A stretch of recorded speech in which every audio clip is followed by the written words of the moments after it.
Hey everybody, welcome to Destiny Has No Secrets, an L5R or otherwise known as L5R Destiny Cast and L Legend of the Five Rings podcast, or live stream, or something.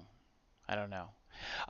So last week I just kind of posted a random streaming video, and I decided to do it again. And this time I'm trying to add some auspice of legitimacy, I guess. Like by calling myself something official like a podcast. Otherwise, I just kind of continuing the foray into talking on the internet, and I hope that anybody watching this enjoys. And we're going to be discussing lots of things about Legends of the Five Rings today. Um, Today's topics is generally what will this podcast be about, where's it going, what to expect, generally as trying to make a more of this than just a random stream of consciousness. I'm trying to do something under a format, so I'm trying that out and give you some of those ideas. I'm also going to be talking about storyline. That's going to be the big topic for today. Kind of continuing where I left off last week. So we have two info dumps now. Which will be my last topic. The second info dump will be crafting a dynasty, which is the new one. But the first week we learned about all the new mechanics, and we also learned about some of the storyline implications. I was able to go into the mechanics last week. I'm going to continue doing on with some of my thoughts about the storyline this week. So, and then we'll talk about obviously some of the new stuff. Going on in this last week's info dump. So as you generally notice, I'm kind of doing a presentation here. As time goes on, we're going to go and try to improve, right? So this is my first venture into any sort of podcast or streaming or anything like that, really, um, in a serious way, I should say. And so the goal is going to be to do a weekly cat podcast. I would like to do a live stream of the recording, and then as my technological capabilities grow, be able to put that out in an audio format for the podcast listeners, people on the drives. There will be a video because automatically YouTube records this stream into a video format. And I'd just like to grow organically, maybe as time goes on, and eventually leading up to the release. Um, we'll be able to go into other types of videos like deck building and things like that. But each week I'm going to try to improve the podcast um, in some sort of manner. I'm not that computer savvy, so each thing that I learn is a kind of a big deal to me. And as I go on, I would definitely appreciate any sort of input or feedback or assistance in each sort of manner, so I could try to improve the quality of this.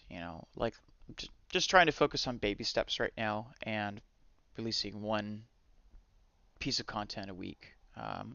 But this cast will be focused on L5R, Legend of the Five Rings. So we're going to be talking about everything from storyline to deck building to cards. Right now we're focused on obviously the media releases and what we know, and some of the thoughts and initial ideas behind that. But as time goes on, hopefully we can organically spread our wings, as it were. So yeah,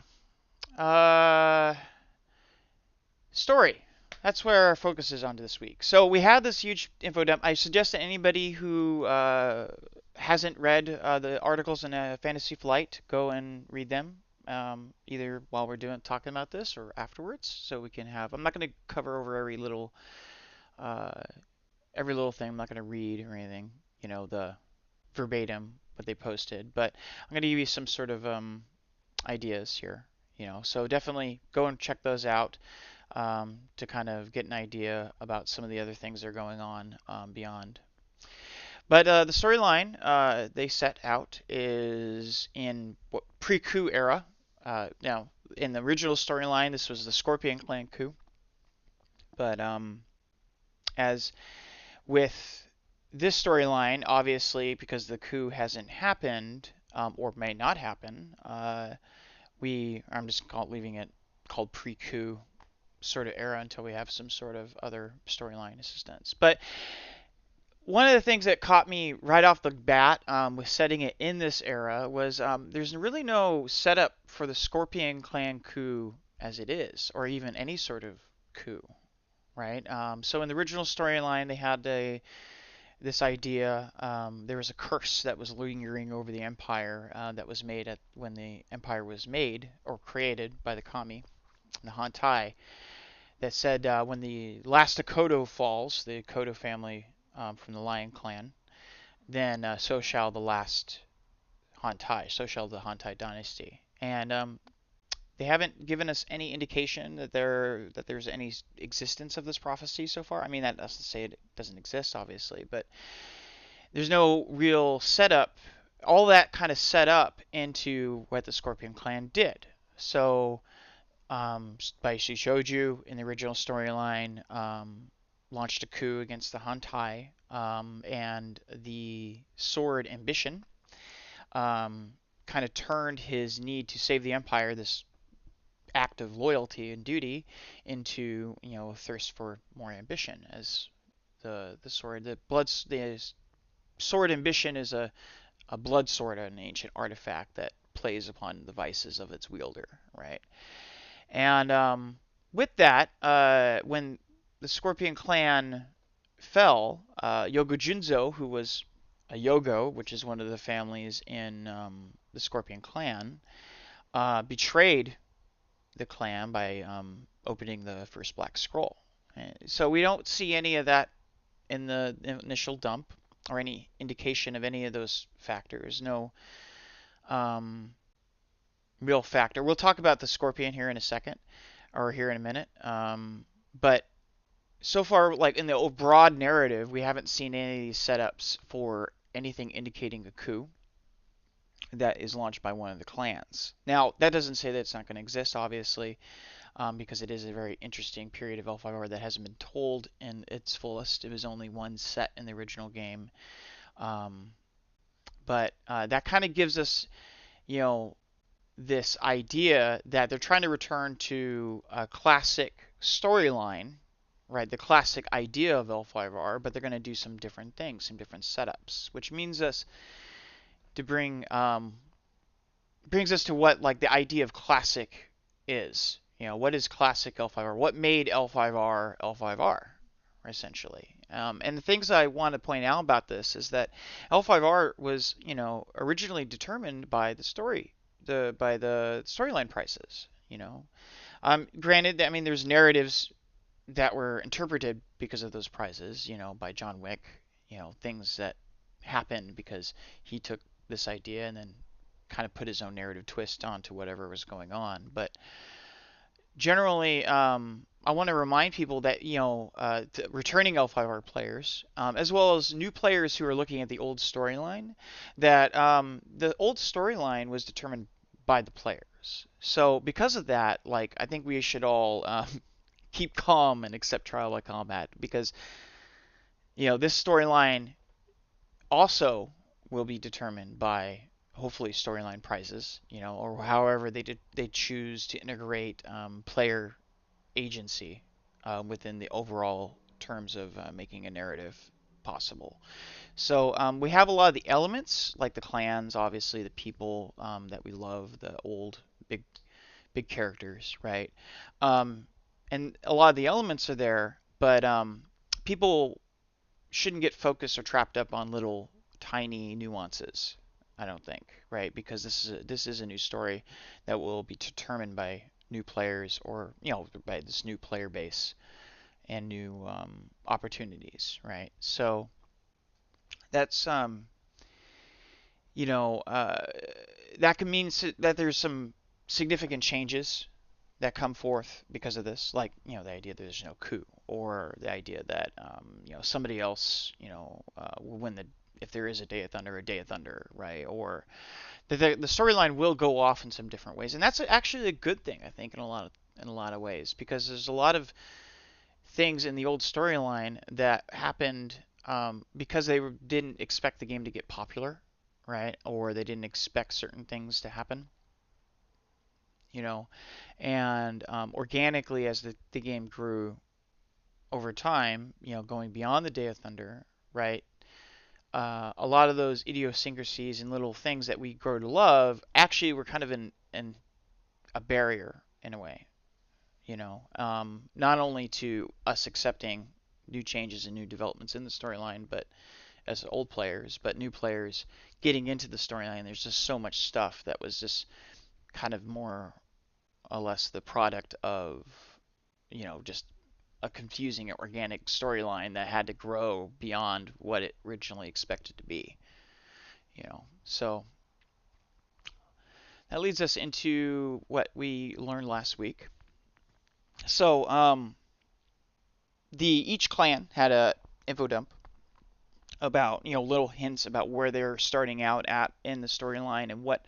And within those, there's some questions that I ask and I think about, or I thought about that originally came to me that were really interesting, right?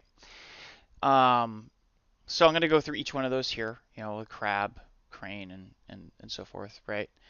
Beginning with crab, though, so we see that Haida Kasaida is the champion. Haida Kasaida seems like the normal Haida Kasaida that we know. They're not playing up the grudge. Obviously, they only had like one or two paragraphs to discuss, the clan.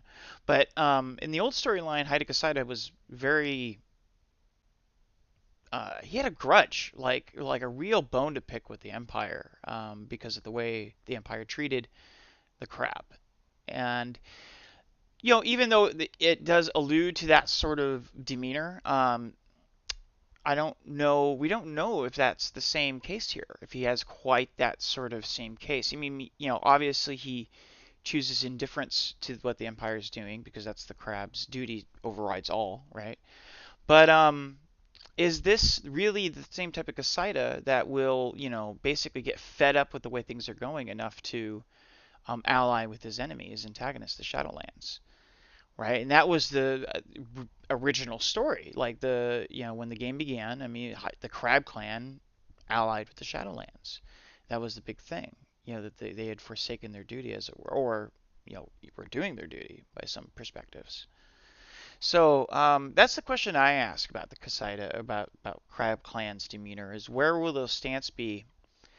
And also, like, it was kind of problematic allying with the Shadowlands originally because you know, they after the storyline was done and they had to purify themselves, and there was this continual thing. It's like, well, the Crab Clan's strife. Oh, they'll have, the wall will fall. Oh, the wall fall again. So it's like this constant thing was like, well, their entire identity resolves around this duty of defending the Empire, but they've already like failed by a lot of measures, by allying with the Shadowlands in one instance, by having the wall falling, like twice, I believe. I'm not in a storyline aficionado, by the way. Like I just know grand arcs and some details.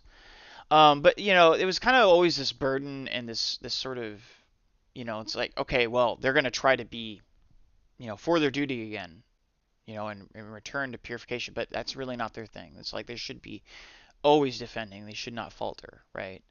And getting over the fact that that was the way the storyline went a couple times was always kind of a difficult thing. So I think now that they're starting over, maybe they're thinking about that, hopefully.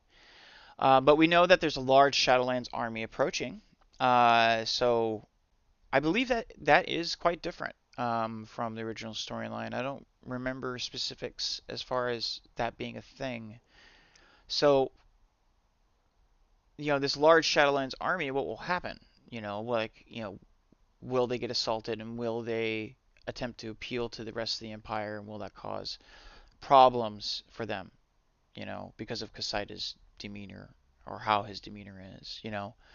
Um, it's really, I really would like to know more about the Shadowlands army and about the the idea behind Kasaida's attitudes towards the Empire. So it does leave me a lot of questions about those sorts of things. But then we run into the Crane, right? For going from there. So the Crane have just been hit by famine and disaster, which is quite a bit different from where they started out in the original story. Um, they, there's like poverty and these guys. So the Crane clan has always been known for its, wealth and prosperity and this sort of like soft living, as a lot of, particularly the Crab would point out, that they had the luxury of having, the ability to explore art and that sort of stuff, right? But now they're kind of hit by this disaster, right? Which puts Doji Hitoru, which is the female version of Doji Hitori in the original storyline, in a different spot. uh, Having to deal with this sort of thing and losing power to the Scorpion, right? Losing their political advantage to the Scorpion while they're trying to deal with this stuff. Um, and a lot of the focus goes on Doji Hitoru as, you know, Satsume's predecessor, right? Her father's predecessor. Also like to note that like Kawanin and Shizue seem to be, or I don't remember, like Shezue, or I don't know how her name's pronounced, but seemed to be in the storyline as well. So I mean, there was a lot of things that went on with there, but Kawanin being the favorite child of Doji Hitori or of Satsume in the original storyline. So it really begs to differ, like how Doji Hitori will stand in the eyes of her father. Um, a lot of people seem focused though on the controversy. So in case you haven't heard by now, which pretty much everybody has, but there was a AMA in which somebody asked if they could have a Doji Hitoru Baishi Kachiko pillow fight, because in the original storyline, Doji Hitori and Baishi Kachiko, or Kachiko, um, were lovers and they had a kid and they had this like romance, like this unrequited romance sort of thing, and whether or not that will happen in this, right? And there was a FFG, somebody in FFG, one of the AMA posters or AMA answers, or said there was no bribery needed, right? Because the person was like, "What can I? Who can I bribe to get a pillow fight between these two people?" And all I gotta say about that, beyond the controversy, is I really don't want. All right, so like I think it would be awesome to have how do you put it, like queer or lesbian relationship between the two. But I really want to see Doji Hitoru's storyline developed before that would happen, right? Because I don't want to dwindle it down to just the sexuality of the character, because that to me kind of demeans not only those values, but also the character itself. You know what I mean? Like Doji Hitori had a lot going on in the terms, like I said, with the relationship with his father, and that relationship with his brother, especially since his brother had been fostered by the lion and had a different mentality to a degree. So, I would like to see those things really take the forefront, and like if that sort of relationship were to evolve, to evolve more slowly rather than start out with that in the focus. But overall, I'm kind of excited to see Doji Hitoru, because Doji Hitori, to me, I got in the game in Emerald Edition, but really it was like I didn't really get involved in anything storyline because of the virtue of where I was playing and my lack of connection with anything resembling a community with Doji Hitori's story until after the fact, until really the role playing books. I started delving into the role playing game. So I would really like to see that story evolve in front of us in a different way, obviously, regardless of whether or not there's any sort of relationship with Kachiko or anything, right? But it does put the Crane into a stiff position. I think we'll probably see something similar to the original storyline, where there was the Civil War storyline because of Hotoru um, running into some sort of plight, holding the clan together until she runs into some sort of situation, right? And then, there's this civil war, there's this unrest within the Crane clan because of what happens to her, right? Definitely good stuff though for the Crane, I think. So that leads us to Dragon. Obvious. Dragon is kind of always been a big deal to me in the storyline. In the original storyline, I really liked Dragon, right? Tagashi Yokuni. Spoiler: Tagashi Yokuni's a dragon. Um, I'm pretty sure that's the same way it is now. I'm not sure if they mention it in the info dumps or whatever, but I'm pretty sure he's still a dragon, right? But Yukuni's role was, the caretaker of this sort of prophecy and the caretaker of the empire, and he was always playing behind the scenes. And the role-playing books had played this up a lot with his interactions with Soju, and in the background, there was several fictions or stories within the different role-playing books in the first edition that played into that. And you know, after the Day of Thunder, though, really, after kind of a gold edition in the old storyline, I've really felt that the dragon kind of lost their way in the storyline, their voice in the storyline. I mean, granted, all right, granted, they Dragon Clan eventually ended up winning the championship and becoming the Empress and everything. And Satsu was interesting, to be sure, but they really had. I felt that they had way more involvement than they originally were idealized to be in the original story, like the original Day of Thunder story arc, right? To me, the dragons should be enigmatic, they should be unreachable, they should be mysterious, right? And it's hard. I think it was hard to tell that story after the big reveal and Yukuni dying, and then there was the like, what do we do for clan champion now? So they had his child who was like a half dragon, and then they had Satsu, and or I think his name's Satsu. I can't remember the Dragon Clan champion's name now.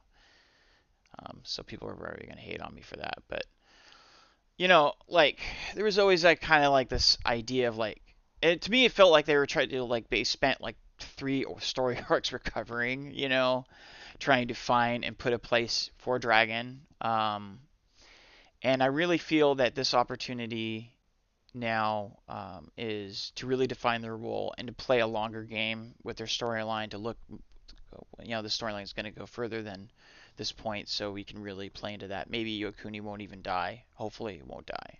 I always preferred him out of all the champions in the Dragon in the original storyline. Um, Hopefully there won't even be a big reveal. I don't want to see him be a dragon, right? Uh, I also I was really glad they didn't mention Hitomi, and by virtue Yakumo, Haida Yakumo.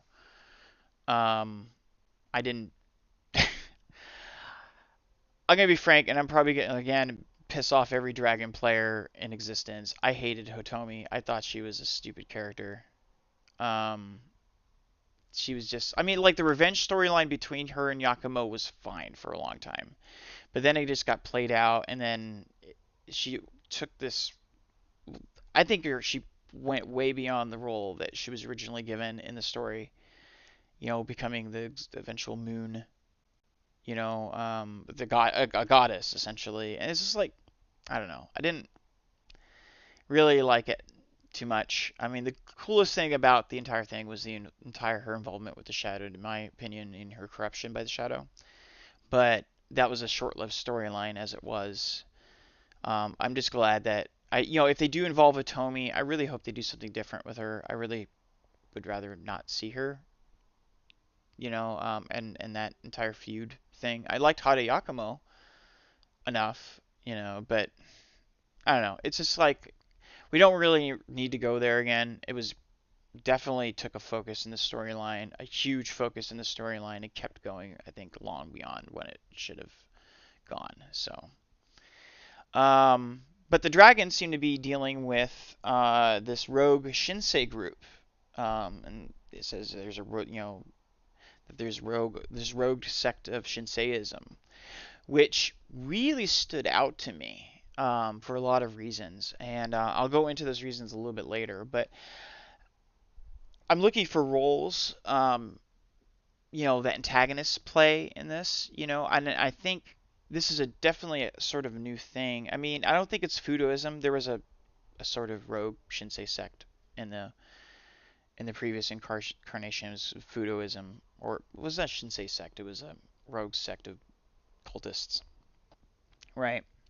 And that sort of theme popped up from time to time. Never really took a huge part, to my knowledge, in the storyline.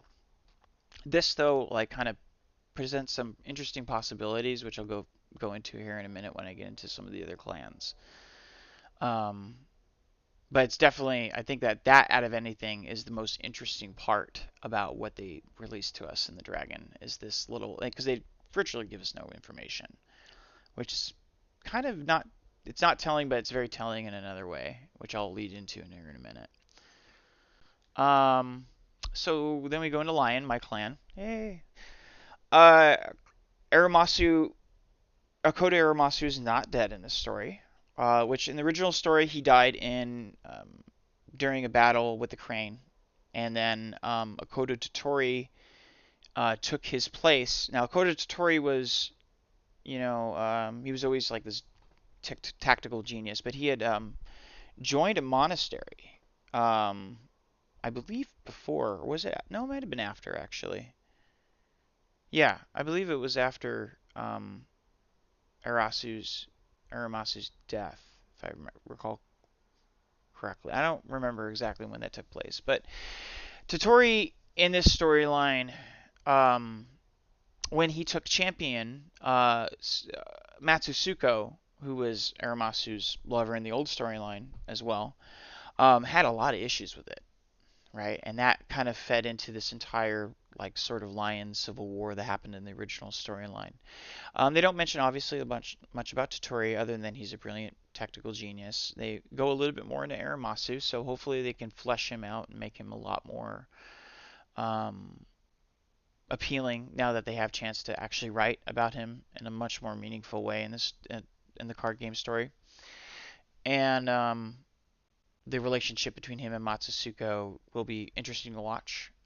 But it begs to differ, or begs to differ that how is Akodo Totori going to play in this new storyline, right? Because he was the character back in the day. He was, he started the Totori's army, which was the band of Ronin.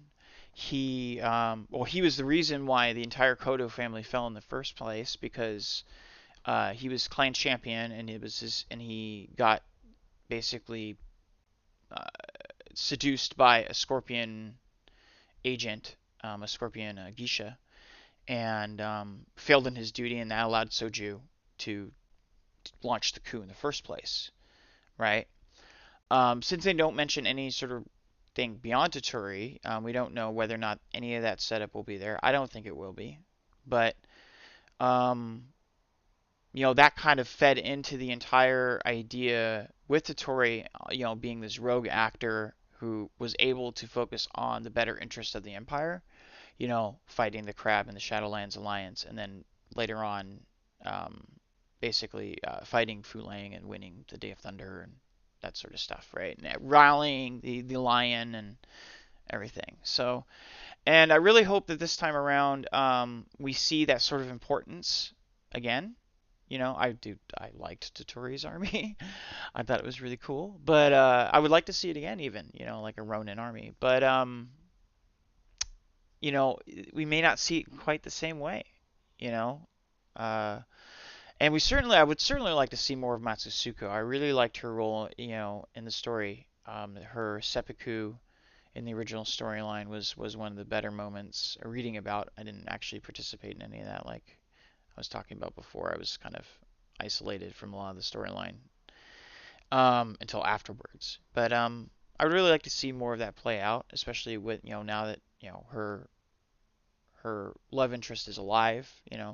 So maybe this sort of tragedy with Matsusuko can happen again, but preferably in a longer fashion, just generally a broader scope, right? And if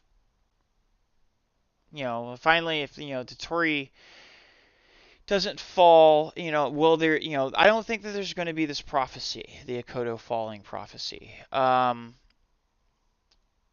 What makes me say that is they didn't do this. Obviously, they didn't. Like I said, they didn't do the prophecy.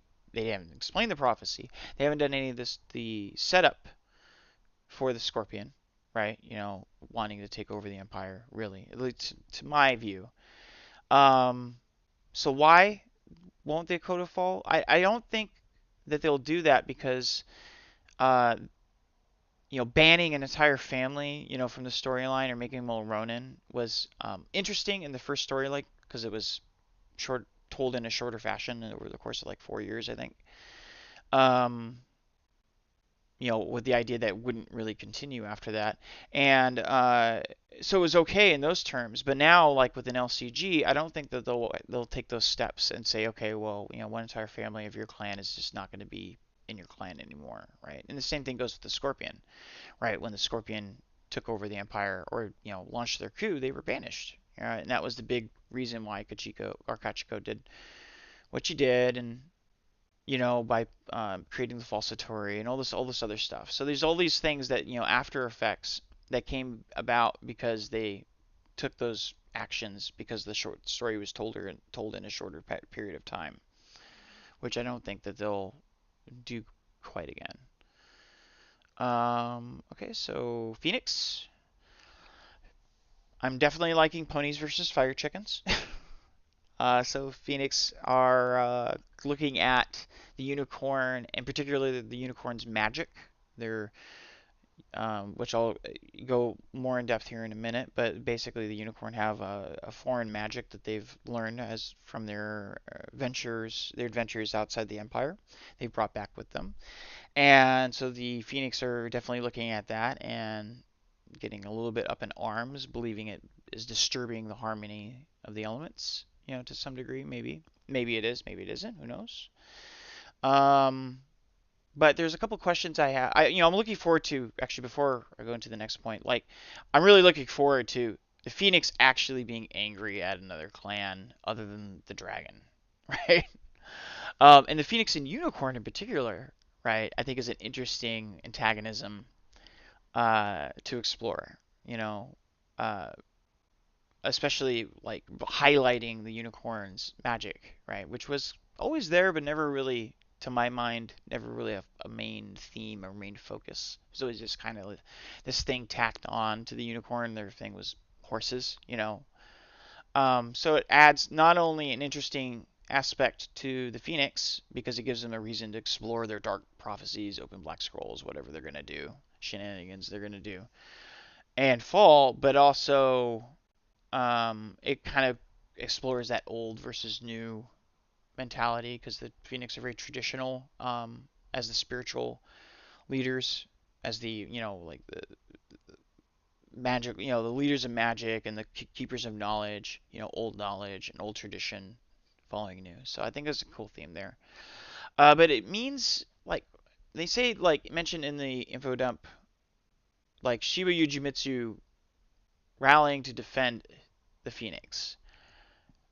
Now they mentioned the unicorn against the unicorn, but like really they didn't play it like the unicorn were aggressing on the Phoenix.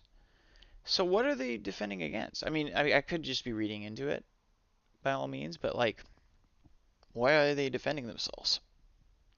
They didn't mention an antagonist. You know, who knows? Um, and they mentioned also the imbalance with the elements, as I mentioned a couple of seconds ago. Perhaps that's Fu Lang, because they do mention that Fu Lang exists in this version. His meddling. Maybe it's a call out to the spider, um, which with the rogue Shinsei sect of dark monks meddling in forces they shouldn't, people blaming it on the unicorn. Hey, so there's kind of like this sort of line of thinking, which that I'm starting to see um, with that, right? So Scorpion, Scorpion were undoubtedly the biggest actors in the original storyline during this era, and at the beginning of the L5R storyline, when they first came in, being banned as ninjas, and or only really having ninjas and being banned from the Empire, and Kachiko poisoning Hantai and that sort of stuff, right? So what I'm looking at here is we see Soju, right? More or less the same mentality, it seems. Whether or not they go deeper into his personality. So Soju was, if I remember the term appropriately, Junshin. I think that's the term, which is basically like an honorable scorpion, right? He was, like a soft, not a soft scorpion, but a kind-hearted scorpion. But he was ruthless because he had to be, right? He was actually kind of a nice guy deep down, right? Definitely, the epitome of what a scorpion should be, which is, adherence to loyalty, willing to do anything it took because of that loyalty, even overcome his own feelings about it. But he had kind of this like duality about his person because scorpions wear masks, and his mask is as a ruthless, manipulator and political figurehead. And that sort of adherence to his loyalty led him to go against um, the Empire, right? Because he was afraid of the prophecy happening, of the Akodo falling, right? Of the Hantai falling. So he figured if he just took over the Empire, and that was kind of given to him out of his loyalty and duty to the Empire, but it was also because of the Scorpion clan sword, which was ambition. Ambition in the old storyline, there was these blood swords. There was four of them, I believe, and each one had was named. So the ambition, revenge. I think one was called justice. Um, I can't remember the fourth one's name. Come on the top of my head, but so ambition. Each one of these swords plays upon a vice, given its namesake. So ambition, the sword, plays upon ambition, the wielder's ambitions. So, you know, it corrupted that need for loyalty and duty to the empire, right, into an ambitious move to take over the empire, right? Does ambition still exist? Is that still a thing, right? If it's not a thing, that means there's probably no blood swords in the way that we knew them, which means there's probably no Ichiban. Like, that's kind of the logic. I mean, there could be an Ichiban. Ichiban being one of the big antagonists. He's like this possessor. He hops from body to body, and he's a blood speaker. So meaning he dabbles in dark, evil magic, Mayho magic, um, and comes around every 200 years and or 200 300 years whatever. Pops up in like the history of the setting a couple times, and then in the storyline he popped up and reigned havoc, and that was a big storyline. And Ichiban was always kind of the big antagonist. Was always kind of a big antagonist that they can just whip out and use, or had these after effects. I thought Ichiban was cool, right, as a storyline aspect, but I would completely understand and may even willing to look at him not being there or being different somehow, because again he's kind of played out a little bit, and if he didn't create those, well, he didn't create the stories, it was somebody else, but that's a storyline thing. One of his blood speakers did. Um,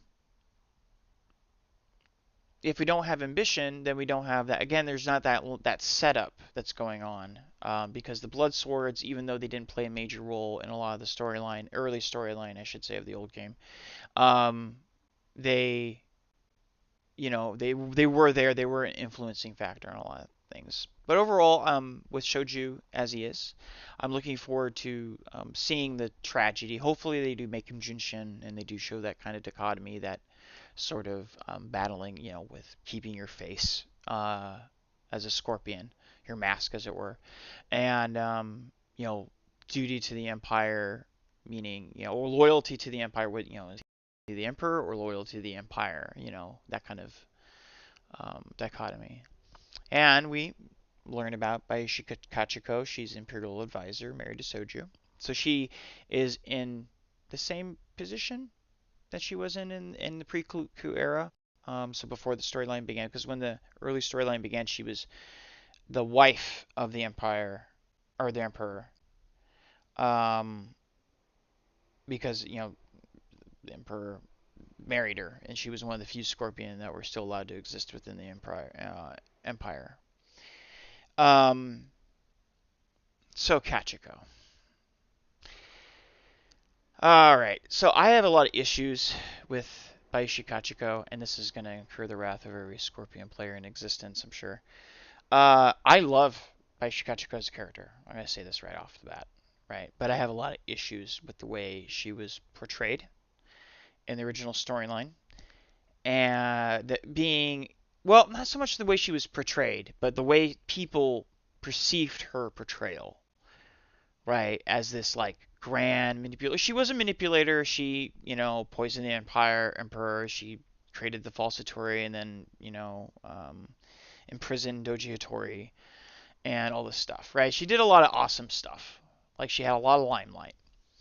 But her role, I've always seen her as a tragic character, right? And I really there was those themes that were in her background and in her portrayal that she, was the person who she, had the opportunity to lead. She always wanted to lead a different life. And much like Soju, she was forced into this role. And I really feel that she took, in the original storyline, the entire storyline, the entire Scorpion clan really was kind of bent around her. There's she took more of a role in the Scorpion clan than other interesting characters. She was the Scorpion, right? And other than the ninja Hororu and Aramasu, there was really nobody. But even they were like kind of her minions, They didn't really have that much. And I think that in the long term kind of hurt the Scorpion in a storyline way. I also think that they underplayed her tragedy, or at least people don't perceive her as a tragic character, because of doing, being the victim, basically, not only of being forced to marry Soju and be the sort of token wife and be a pawn, right? Because Soju uses her as a spy and everything, which seems like the same setup here. Um, but she or so she's like she's controlled. She never got a chance. She had this romance with Doji Hattori, and that never because she ended up being the wife of Soju. And then when Soju died and the entire Scorpion clan, she pretty much has to get revenge, right? Because you just wiped out my clan. I'm sorry. It's on, pal. And so she really didn't get a chance. I mean, she had this redemption at the end of the storyline, the Day of Thunder storyline, but really kind of from the way I hear Scorpion players talk about it, it's just like, yeah, she, and then, Baishi Kachiko came out and whooped some ass because that's what she does, right? And it's like, really, I hope they portray that a little bit more. I hope they go more in depth with her and don't just pigeonhole her into the hot chick, strong woman role. I mean, she should be a strong woman. Don't get me wrong around that. I mean, L5R has had no shortage of strong female characters, and she should be no exception. She should continue that. But I really hope that they don't put so much narrative effort into Kachiko because she's quote unquote awesome, right? Or quote unquote hot, a hot chick, right? That they completely drowned out the rest of the Scorpion like characters, because I think Scorpion has a lot of interesting things that never really got told in the early storyline because they just got handicapped from the right off the bat because of this character that was just so larger than life in the eyes of the fans. So I want her to be important, but I don't want her to drown out the voices of all these other characters. So there, rant over about Baishi Kachiko. I'm looking forward to seeing her in the storyline though. So like, hope good stuff comes. You know. Unicorn. I am really excited about the unicorn. Like, to me, the unicorn story for a long time, up until a certain point in the old storyline with the Chagatai and the entire Race for the Throne storyline arc, uh, the unicorn were just kind of bland, in my opinion. I like the fact that they're focusing on their unique magic. I think that's cool. Other than just being the clan of horses, they're really focusing on them being culturally different. Um, highlighting that. That was obviously always there before, but now I think it's a central sort of narrative theme of them, right? And that's creating conflicts, much more conflicts than was really played out in the original storyline. They have a new champion who I can't pronounce. I will eventually learn, I'm sure, but right now I'm calling her Shinjo Alt-Tab.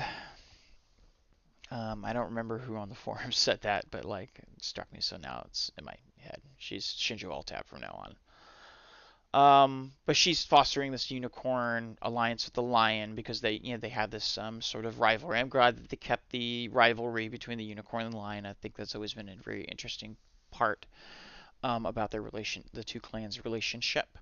But they're also, showing us Utako Komoko or Komoko. I don't know how to pronounce it.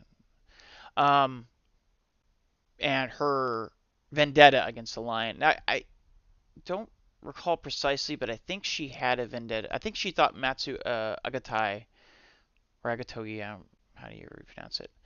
Um, what had a vendetta? I think those two had it. I think he was responsible for her parents or something, and then they had this sort of like love hate thing that turned into a love love thing or something. Um, I don't remember. I remember reading fictions a long time ago about something like that, but I don't remember precisely. But it looks like they're setting up this sort of interesting concept of like there's two camps that on this Lion Alliance. They're playing up this Lion rivalry, right? And well, you have Shinju Altab on one side wanting to foster some sort of peace and alliance, or alliance, with the bury the hatchet as it were, and then you have Otoko Komoko kind of being the rogue agent.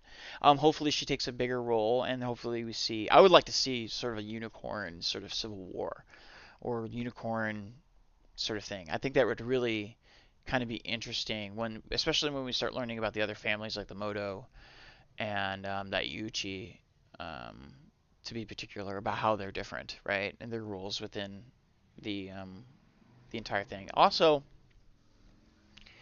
I would like to know, like, what I think is the most interesting part about what to look forward to in the Unicorn storyline is revealing what happens to the rest of the world, right?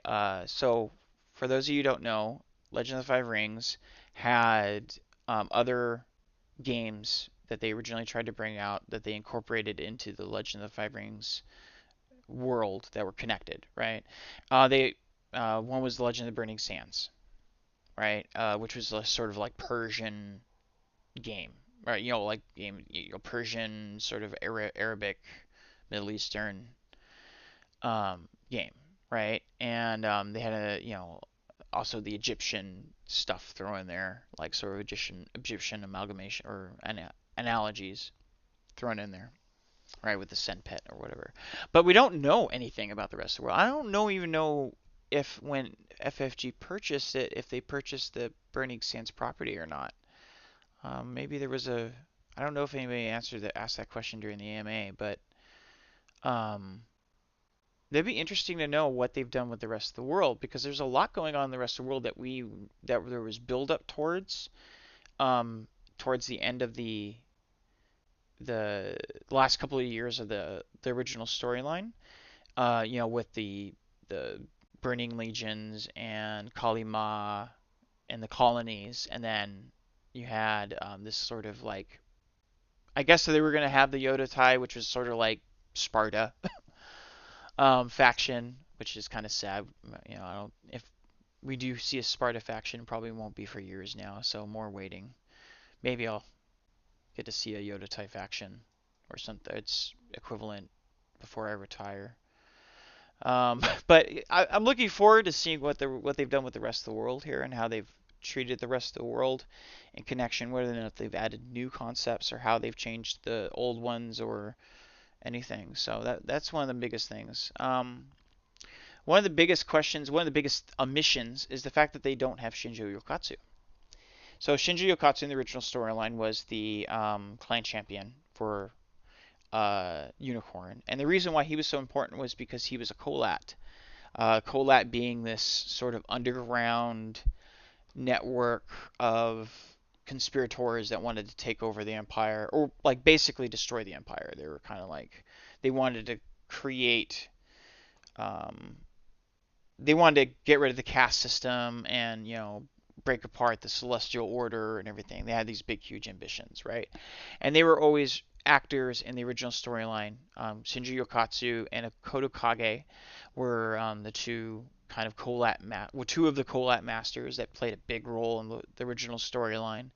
And Shinji Okatsu eventually, in the original storyline, he had most of the Shinjo, a good majority of the Shinjo, were Colat, right? Eventually, that came out, which I think was a bad move in the original storyline because they had this huge purge of most of the Shinjo, right? And because of that, they had the Moto take over, and they went with more of this sort of Mongolian or throwback sort of aesthetic. But now, like with now Yokatsu, that begs the question: is there a Colat? I mean, we haven't seen any Kodokage either, so what's going on with the Colat, right? I would like to see them. I think they were a really cool, interesting bad guy, but will we? Who knows? Or is another champion a Colat master and we don't know it? That kind of stuff.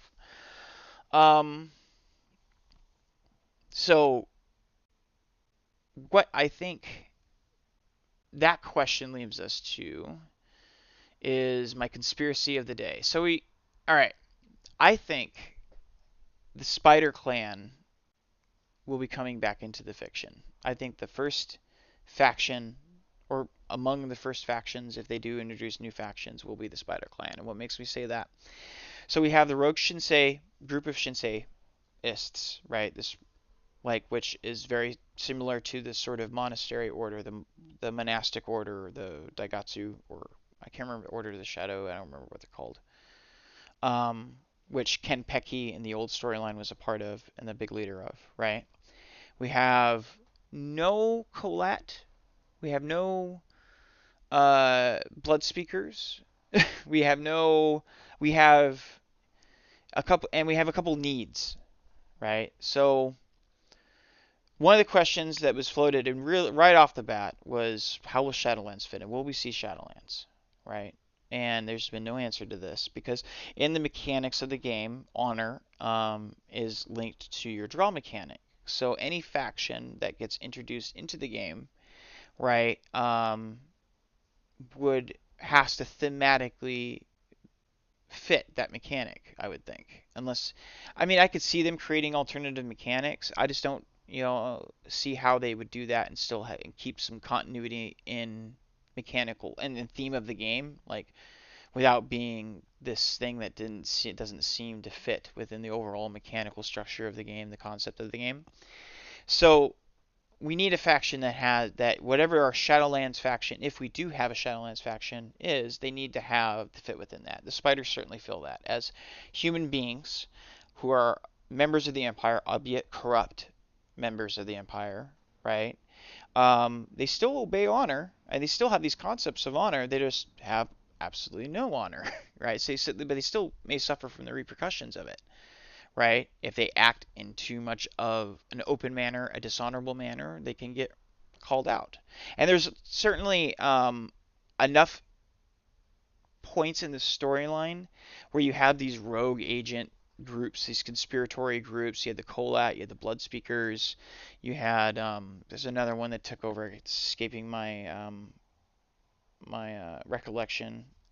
That tried to take over the Empire, right? These hidden agents, right? So you don't really need to have all those different little agents when you have one faction that's working within the Empire to try to overthrow it or go against it, right? That fits, with the primary antagonist that fits within the honor theme mechanic, right? They could be the face of the honor theme rather than, and I think it's a little bit more interesting than just having random zombies or an army of zombies or an army of demons. I mean, at least to me, I mean, you could still have those as parts of your faction, certainly personalities, but a faction of that doesn't really have a identity to my mind.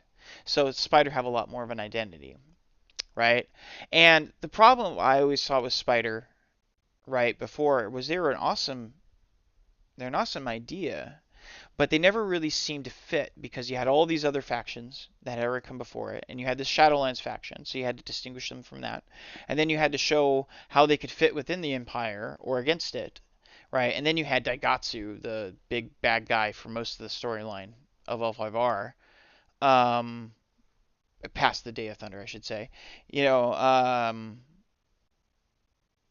or sorry, past Hidden Emperor. Sorry, from Gold going forward, Gold Arc going forward. You had Daigatsu, who's just like this big ominous figure that it had to fit within him because he was the one who wanted to become Spider. It was this player motivated thing that kind of got shoehorned into the game because the players wanted it, which is awesome. I think it was awesome that the players got a clan. I think that's great, but it always felt shoehorned to me, right? It always felt like it didn't fit with the overall way the storyline should be. Like they had to consciously re-alter pillars of the themes of the game, of the story and the narrative, right, in order to make this faction possible. Now, they can do that, right? So because they're creating it from the ground up, and it looks like, I mean, they have certainly the space here. Whether or not they're doing that to do that, maybe you have this clan of agents who is messing with the imbalance of the elements, right? Which is why the Phoenix are sensing this imbalance, right? Um, you know, bringing in and trying to conspire to overthrow the Empire. That would fit with the purpose of the Colat, right? It would also fit within the primary antagonist of the game, the Shadowlands, right? And it would even fit within the idea that the Unicorn had those agents within it because the original blood speaking magic, right? Like the Colat came from more or less started from or gained a lot of their power from outside the Empire.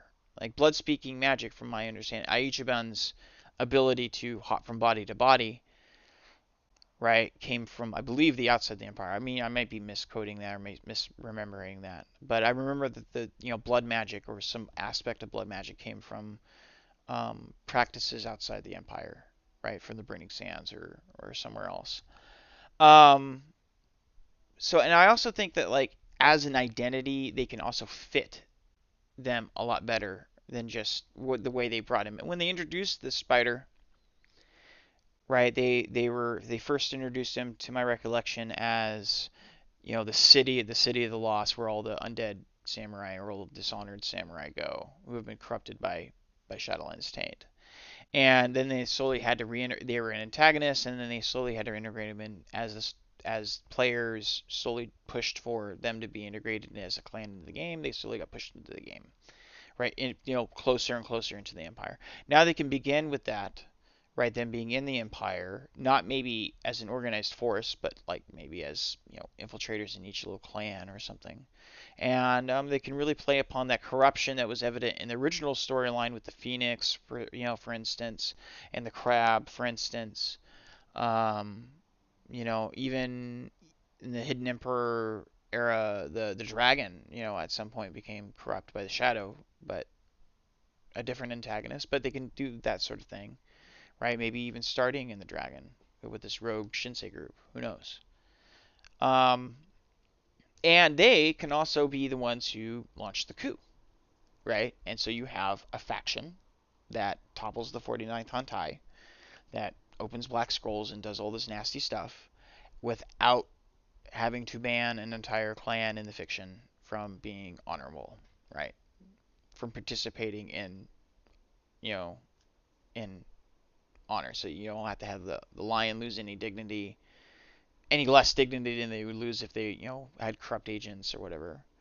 Um, you don't have to have those sort of elements in the game that always players had sort of an issue with, because some players liked different aspects, like the Haida-Kasida Shadowlands Alliance. Some players liked, some players hated. It was always kind of that thorn in your side. I mean, the lion at one point became corrupt, and they used Oni, and that was always, I hated that period of time because I hated with playing the only stronghold I had access to that was reasonable was a corrupt stronghold, and I couldn't use most of my guys, my blind clan dudes in it because they all had honor requirements. Different. That's a tangent though, right? So, I think our Shadowlands faction might be the spider. I want to make that sort of conspiracy or whatever speculation. I would like to see a new spider. If they do bring back the spider, I would like to see them definitely reimagined, heavily reimagined to fit a lot better because I think the spider, hopefully spider clan players would like that too. I don't know, so. Okay, so that leads us to our info dump that we got today, or this week. The crafting a dynasty, which was about the two phases of the game, uh, the dynasty phase and the honor draw phase. Uh, Overall, we didn't learn a whole lot of new stuff. I mean, we learned a lot of little things. I'll go over that, right? So we learned that your first turn is random, which I think is great. A lot of clans made their strategies entirely centered around who went first and who they would so if a certain clan was dominant in the meta, it kind of nerfed your ability to do certain strategies or whatever. Lion certainly was, I think, entirely dominant for far longer than it should be because it went first. And because initiative seems like a very important thing in this game, because he who goes first gets to choose what personalities to bring out first, where to attack first, that sort of stuff. I mean, granted, going second, I think a lot more because of the fact that of the way the back and forth, especially with playing personalities and things go. Uh, yeah, we learned about holdings, a lot more about holdings, which is probably I think the biggest bulk of the dynasty phase um, issue, or information. We learned that holdings don't replace when they flip over. They immediately attach to the province. I don't know if they attach to the specific province or I don't think that they mention if you could choose. I'm pretty sure that it just attaches to the province that it flips up in. Um, and cards do not refill, right? Initially, when I found out about that, I hated it, and I still kind of dislike it a little bit because I would like to see one. I don't want them to be like regions were. In my previous cast, I kind of railed against regions as being useless, which I still feel the regions in the old game were pretty much useless. You put 3 regions in your deck, right, that were reasonably potent or helping your strategy, but usually it didn't really matter if you flipped them or not. They were just there to win more, essentially, in my opinion. Sometimes they had meta things, but mostly, a set would drop and there would be like a dozen or so regions, and most of them would be useless, like, or just not used, and would never see play. So I also didn't like the fact that, if they flip up in the provinces, that means that you're incorporating less region or holdings into your deck, which means that, basically deck building for Dynasty seems to be a little bit linear. It's just like, okay, you're just going to put dudes into your deck. I mean, like, you're going to think about who you put in your deck, obviously, as personalities. And I think personalities should take up the bulk of your deck. I just would like to see a little bit more thought as to what other cards. Obviously, they only have the 2 holdings and characters, but yeah, it's just one of those things. I would like to see more holdings. I like the fact that they're basic more mechanics off of holdings. They seem to be a lot more powerful. Initially thought that the Lion one was not, and go to the FFG site and you'll see the cards because they have cards on there. You'll see the Lion one is just called Staging Ground. I thought that one was a little weak, but thinking about it, like if cards refill immediately as soon as you bring a guy out, then it would seem good then. I initially thought that the provinces refilled at the end of the turn, right, end your dynasty phase, but apparently it doesn't seem like I read it again, and it seems like they refill immediately. So Staging Ground is a little better, right? I'll go into specific cards at a later date, um, like when we have more cards out there to, or start going into clan analysis when they start doing the clan previews. We also learned that gaining fate from fate doesn't go away at the end of turn, so you accumulate it throughout the course of a game, which is a big deal, right? Uh, that kind of falls in with that sort of finding your moment strategy that they're trying to push with the, like determining how many guys or how long your guys stay in play with the fate points, because you can pay extra points onto your guy to keep him in play, and each one is essentially a turn that he stays in play, or he or she stays in play. They also tell you about, so the first person to pass gains a fate going into the next phase, which is good. I think that it's a trade-off. So, like, the entire game seems to kind of be building into this idea that you make trades in board position. So, if you saw a lot of guys or a lot of personalities being played in a turn, you might want to draw more cards, which means that you're losing honor or more likely to lose honor, right? For card advantage, if you didn't see a whole lot of personalities during your turn, you'll probably pass first, or maybe if you don't have cards to play during your phase. There's also I didn't put it up here, but like I actually just remembered. I think they said that there was no hand size limit too, which is interesting. I would have double check that, but if that is true, then that would be interesting too. So you're just basically accumulating resources to launch, and you want to put up continual aggression, but finding the turn in which you launch, like you find your position, in order to launch an aggression of attack to swoop for the win or whatever is still extremely important. It was in the old game, but now it's less linear, right? In the old game, you were on a clock essentially. You're on even a more of a clock if you're playing against an honor opponent, but as a military player, you still were on a clock, right? There was a certain turn in which you played your guys, a certain how many guys you needed to play in order to maintain a board position. And, attacking was important, knowing when to attack. And this, I think, is even more important, right? And gaining the fate. And the fate plays more into that. So, your economy that you have going into the phase, or how much economy you've kept over, is extremely important from when you play guys to what actions you have in your hand to, so I really like that. There's a lot of synergy that's playing into other aspects of the game with what we've learned out of the fate system here. Back and forth deployment. So back and forth deployment, I like the idea that you go back and forth and you have actions between deployment because there's a little counter moving there. You could fake people out by bringing out like a cheap guy, and then, saving your fate, swinging and playing an action that's high cost into your hand, because they thought that you were going to play the other big clan champion in your province, but you never did. Or there's lots of I like that. I generally like the back and forth, and actually the back and forth during the dynasty phase, depending on when you discard or how you discard, I could see very much turning into sort of like the dynasty phase of the old game plus the open phase of the old game. So there was a phase before battle phase where you played actions and it kind of simulated the court in the old game. In this game, the dynasty phase, can do a lot of that depending on what they design for effects for holdings. So if you have a holding that comes out, right, like Staging Ground, you can bring out two cheap guys, flip the cards that refill face over, and then bring out two more guys. Or maybe you have a card that affects from your holding affects a guy in play, one of your guys in play or one of their guys in play, right? Sort of a way of controlling what your opponent has and the resources they have going into the conflict phase, right? And you also have cards you can play from your hand as well.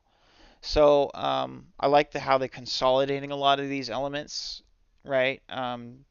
To bring a lot more sense of engagement within each phase. I think that's definitely potential.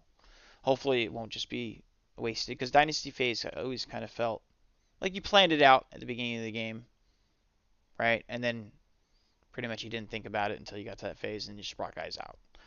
Not too many decks. I mean, there were some decks and cards and strategies that relied on it, but for the most part, it was just bring out guys as your holdings, or you're just bringing out cards. You're just mine. It was more of an felt more of like an upkeep than anything else, in my opinion.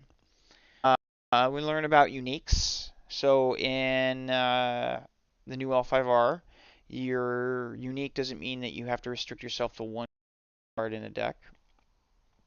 You can have a play set of uniques of a unique personality or a unique card or a unique personality, I think. And when you flip that unique, and instead of playing it to have already in place. So if you have,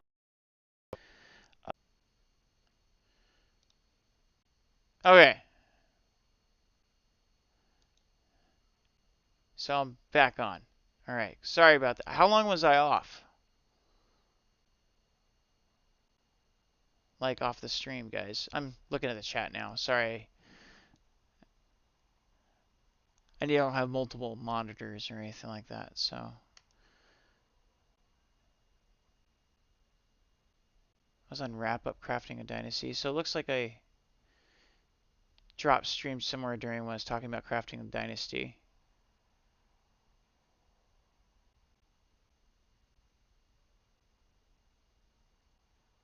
Yay!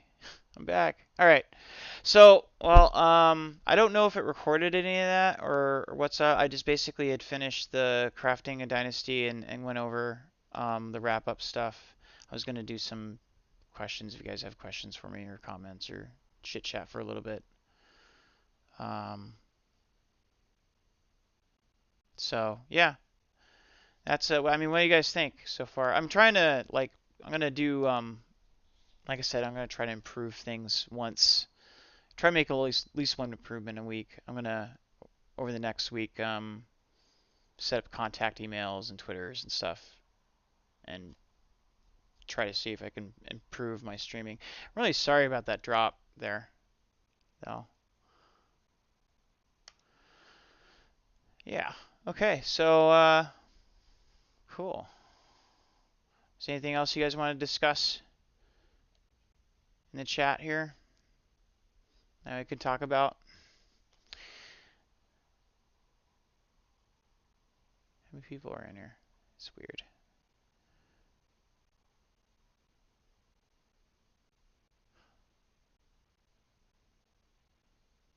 Yeah, I guess they do. I was really worried about it's my router. Like, I should be on a consistent line, but my router just fails. It's an old one. I need to get a new one. My clan loyalty? So what's my clan loyalty is to Lion, right? I am a Lion clan player. I was actually going to discuss clan loyalty this week. I just didn't know how much time it would take to add that in to, because I really wanted to talk about the story. But my thoughts on clan loyalty, I do intend on talking a lot more in depth in future streams about it. But uh, but a crab, yeah, crab's awesome. Like my clan loyalty, like it's really weird. My clan got chosen like for me, like when we started playing. I talked about this in the first stream that I did last week, but when we ordered all our product, right, through magazines way back in the day, right, in the age before the internet, all right, and we had ordered a bunch of the starters, but none of us had ever played. So when the starters arrived, everybody got to the house first, and they picked out all their clans that they wanted to play. So like all the quote unquote cool clans were taken, and the only one left in the box was like Lion and I think Phoenix were the only two left in the box. I can't remember. I think it was Phoenix, right? So I took Lion basically because it was like okay, and it ended up just fitting. But yeah, I mean, clan loyalty is one of the best parts about this game, right? I think when people don't take it ultra serious, I think when people take it just serious enough, right, to play their clan, but there are some people certainly that take it a little too far. Oh yeah, I do agree. Yeah, like so, um, like newbies.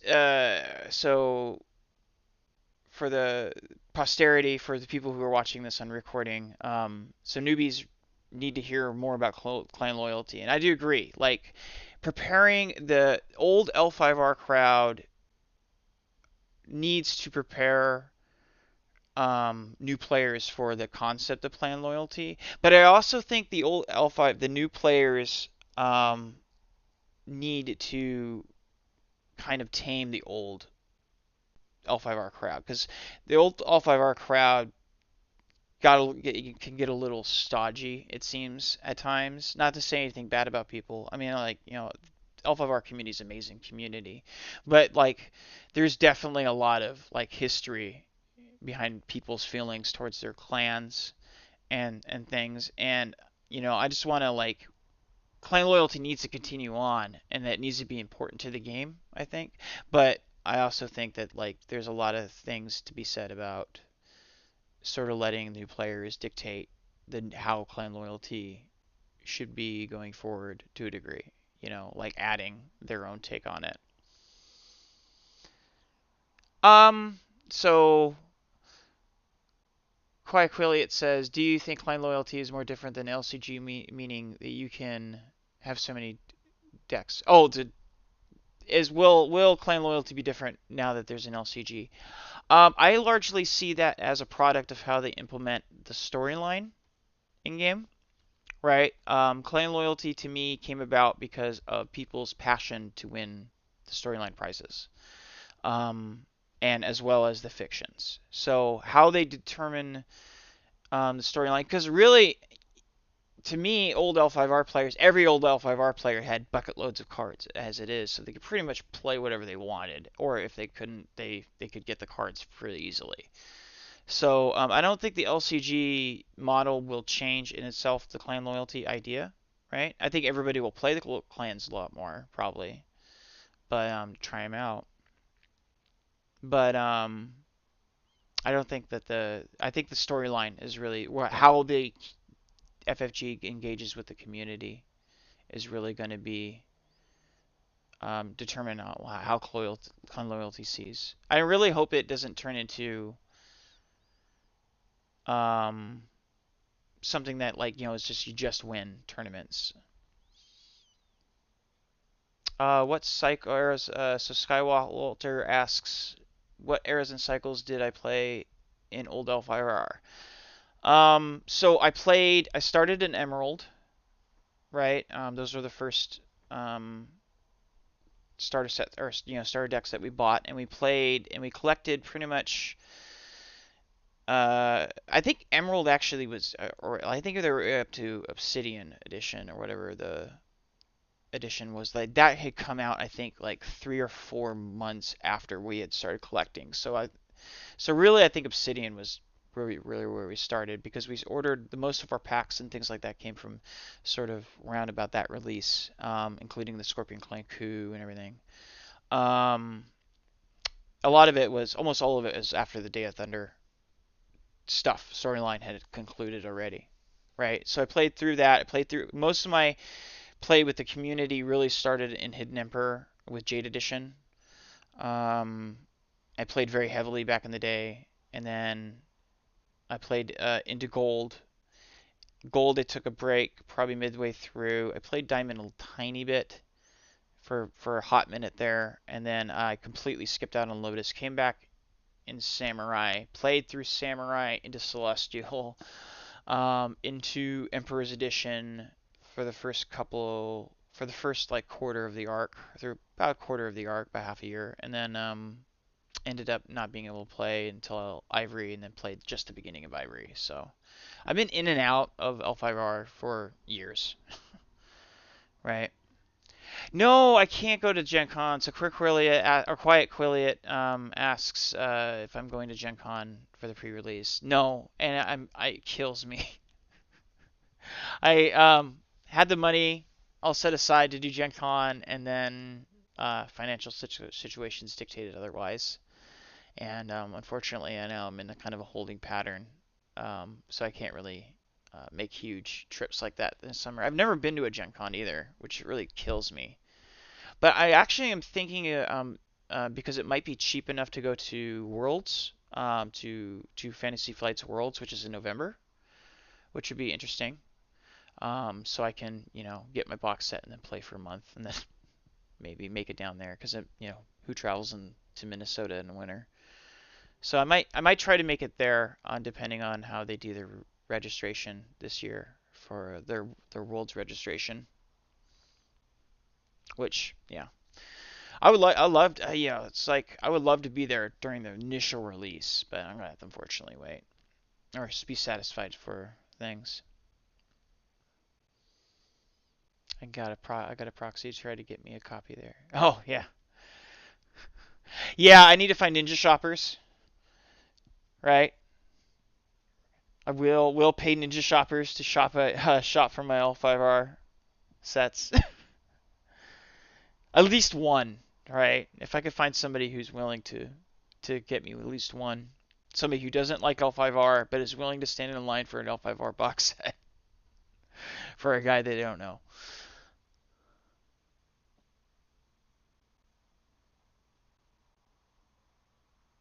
If only Conquest were around, you could try to be a judge to cut some of your world's expenses. Yeah, I could. um, yeah. Any other questions? Let's see here. Have you played other? So Daniel Kotluski, I hope I'm pronouncing that right. Have you played any LCGs by FFG? Based on that, how do you think their handling of storylines will go based on the evidence? Um, I have no problem with covering stuff I covered in episode one, by the way. Like, because I don't think anybody really paid attention. I got a couple views, but um, yes, I do. I have actually played. I play Netrunner avidly, right? I'm an avid Netrunner player, so I go to tournaments and things like that. Not the last couple of months because I've been kind of poor, but I know a lot about Netrunner. I've played Conquest. I've never bought the box set for Conquest, but I've played it with a friend who really wanted to get me into it. I own Game of Thrones, the core set, and probably like the first cycle, and I've played quite a little bit here and there with my wife. Um, and I've played Star. I have the Star Wars Destiny, or not the Star Wars Destiny, but the Star Wars LCG box set, like just one copy of it, and I've played that twice. So based upon how they'll handle it, I think the game will be great. The mechanics will be great in the core set, at least. I think the release, yeah, buying the multiple core sets. I've seen some rage on the internet about buying multiple core sets for people who are not used to that sort of thing.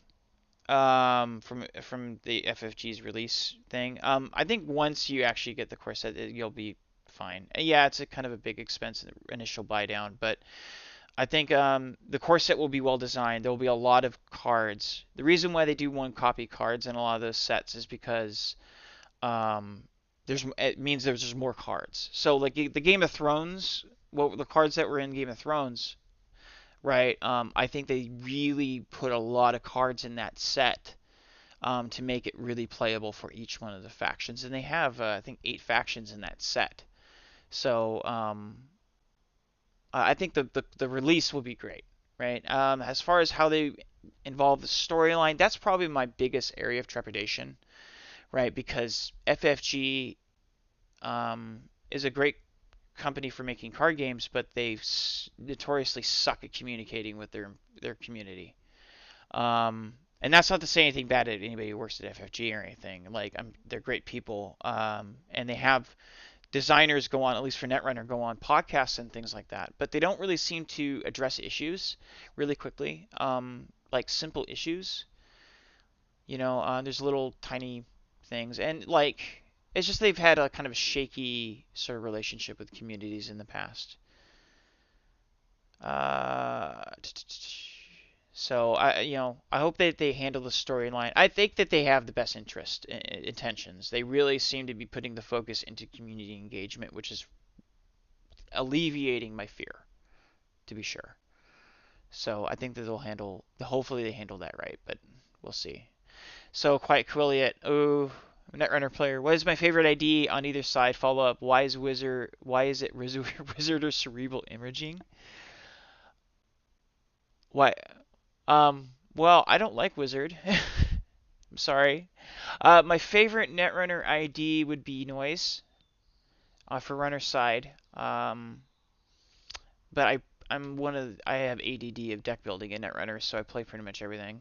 Um, and my favorite faction ID is Wayland. Oh well, my favorite faction is Wayland, and my favorite ID out of Wayland currently is the new one they came out with, the Jameson Astronautics. Um, I neither play Wizard. I hate Wizard. I think he's completely atrociously dominating the meta now for no reason. I mean, I don't hate him. Like it's a great, it's a fine ID. I just don't like what it's doing to the meta right now. Um,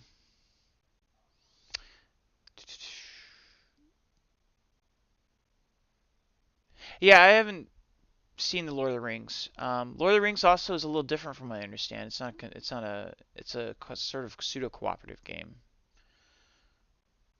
What else we got here?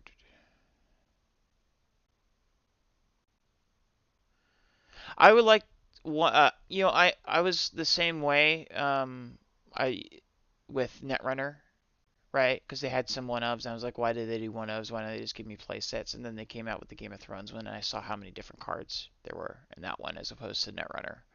And their design is a little better with the cards, they're a little bit more player. Netrunner's core set is a reasonable buy, and there's a lot of really good cards in it. You need it to play, even competitively.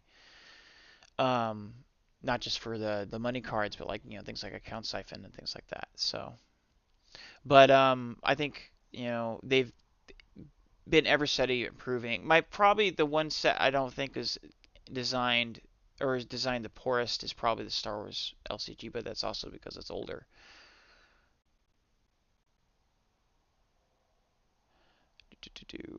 So yeah, all right. Unless there's any more questions, I'm about to turn into a pumpkin. Ah, yeah, I'm glad I got your last name correct. Let's see here. Anything else anybody want to shoot at me before I go?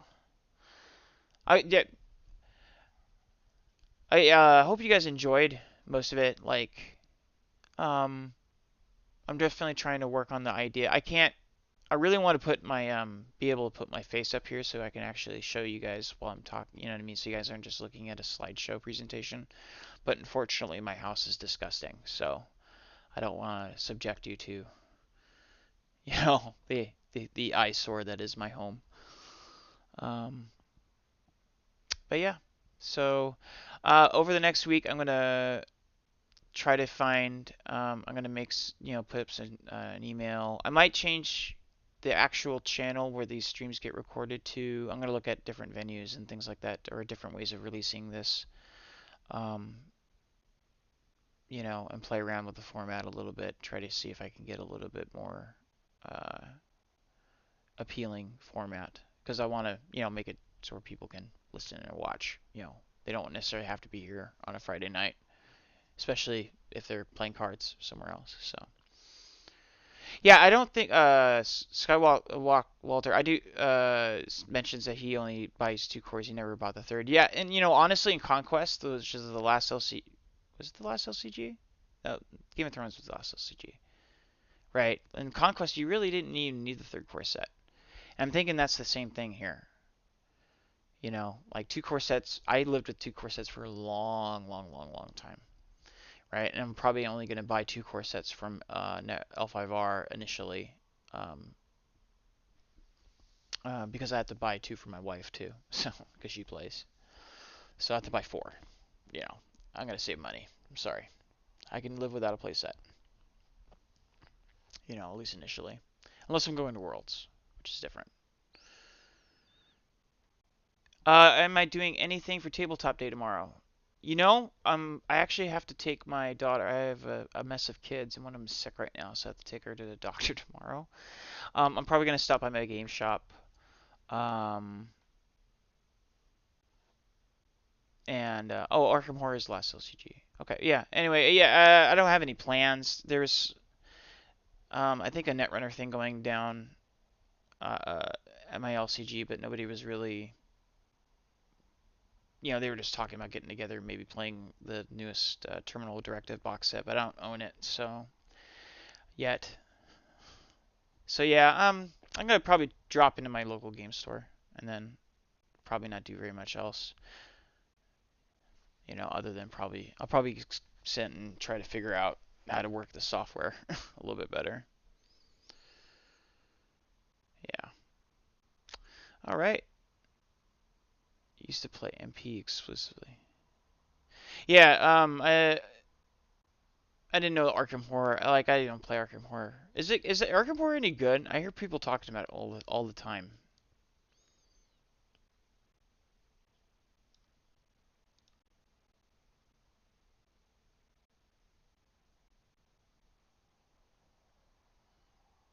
What are my thoughts of? Oh, so Skywalter asked about what are my thoughts on no multiplayer.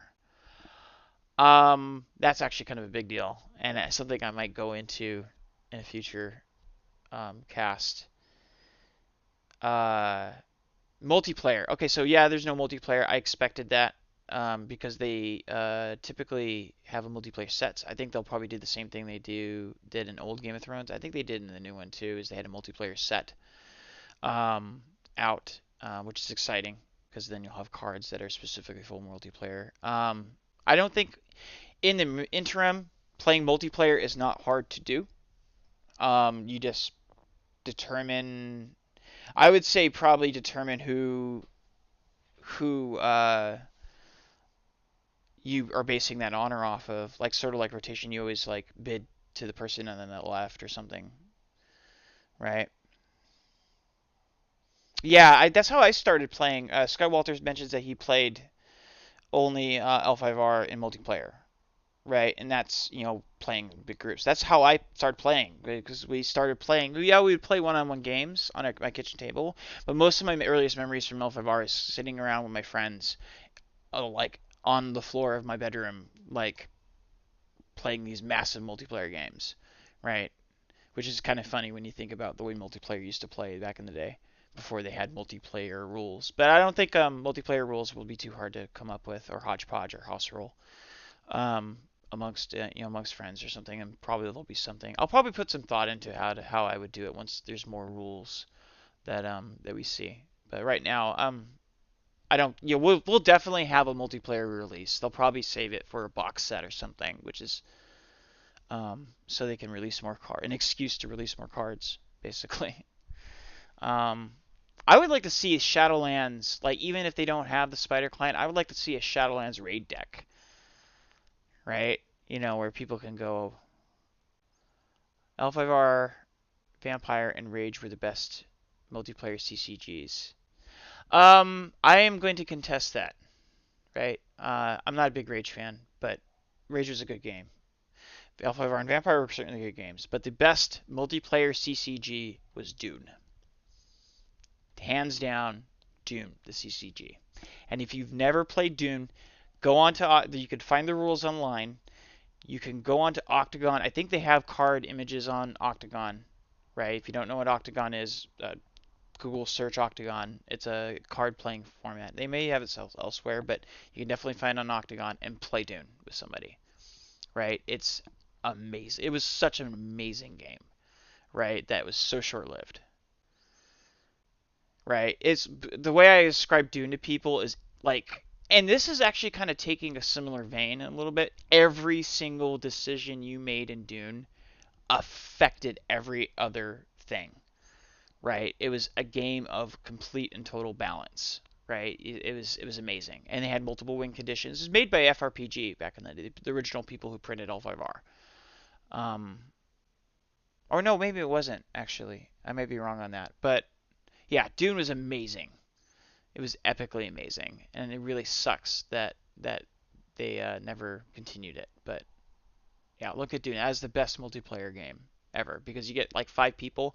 You'll be there for like 4 hours for sure because the rules are like, it's a really complicated game. But once you get into it and understand it, yeah.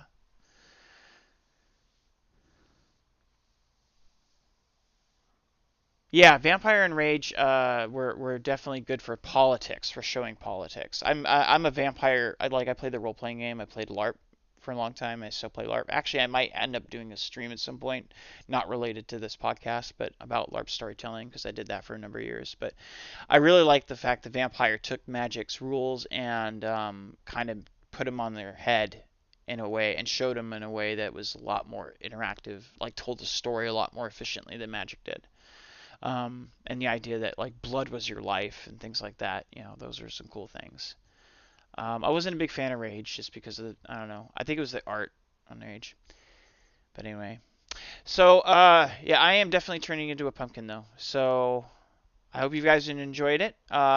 Keep a lookout for me on the Reddit until I get a more solid web presence. And if you have any further input or suggestions or anything like that, go ahead and give them to me. Post them on the link to the video that's recording on this on my channel. And yeah, thanks and have a great night and happy L5Ring or whatever. I'll come up with a better close next week, I think. All right. All right, take it easy, guys. Thanks for watching.